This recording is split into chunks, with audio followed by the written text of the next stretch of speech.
Mesdames et messieurs, aujourd'hui encore, les situations de conflit donnent lieu à des violences sexuelles au mépris des droits humains les plus fondamentaux, en particulier ceux des femmes et des filles. Trop souvent, le viol est utilisé comme une arme de guerre, ce qui est proprement révoltant et tout à fait contraire au droit international humanitaire.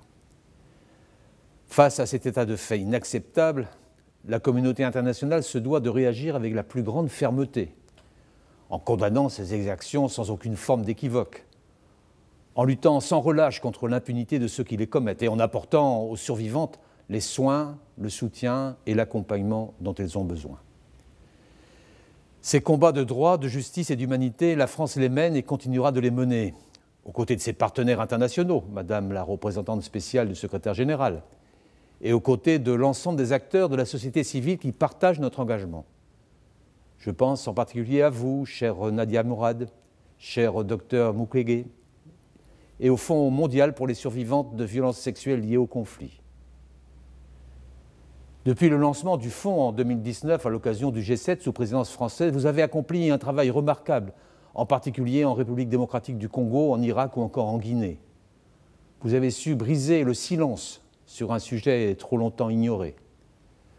Vous avez apporté aux victimes des soins de qualité qui leur permettent de commencer à réparer les maux du corps et les maux de l'esprit.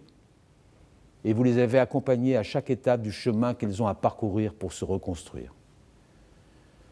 Je tiens également à saluer l'action du Fonds pour documenter ces violences grâce aux différentes études qui seront présentées aujourd'hui et c'est en effet essentiel. Nous sommes donc très fiers de soutenir cet inestimable engagement de terrain auprès des victimes à travers la contribution de 6 millions d'euros que nous avons apportée au Fonds.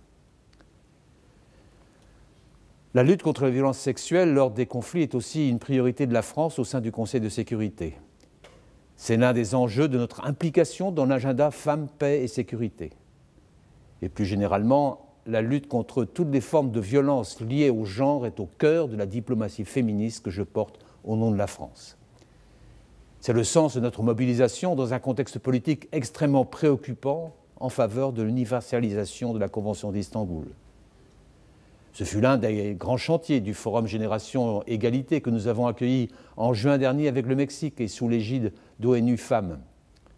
Plus de 40 milliards de dollars ont été mobilisés à cette occasion pour décliner concrètement l'impératif d'égalité entre les femmes et les hommes. C'est enfin l'une des raisons d'être de notre fonds de soutien aux organisations féministes doté de 120 millions d'euros sur 3 ans. La détermination de Nadia Mourad et du docteur Mukwege et l'ampleur de ce qu'ils ont déjà accompli nous rappellent tous à nos responsabilités. Face aux violences sexuelles qui redoublent l'horreur des conflits armés, comme face aux violations les plus quotidiennes des droits des femmes et des filles, nous devons faire bloc. En nous montrant absolument intraitables sur le respect des droits humains, car c'est bien cela qui est en jeu, et en nous donnant collectivement les moyens d'agir pour faire une vraie différence.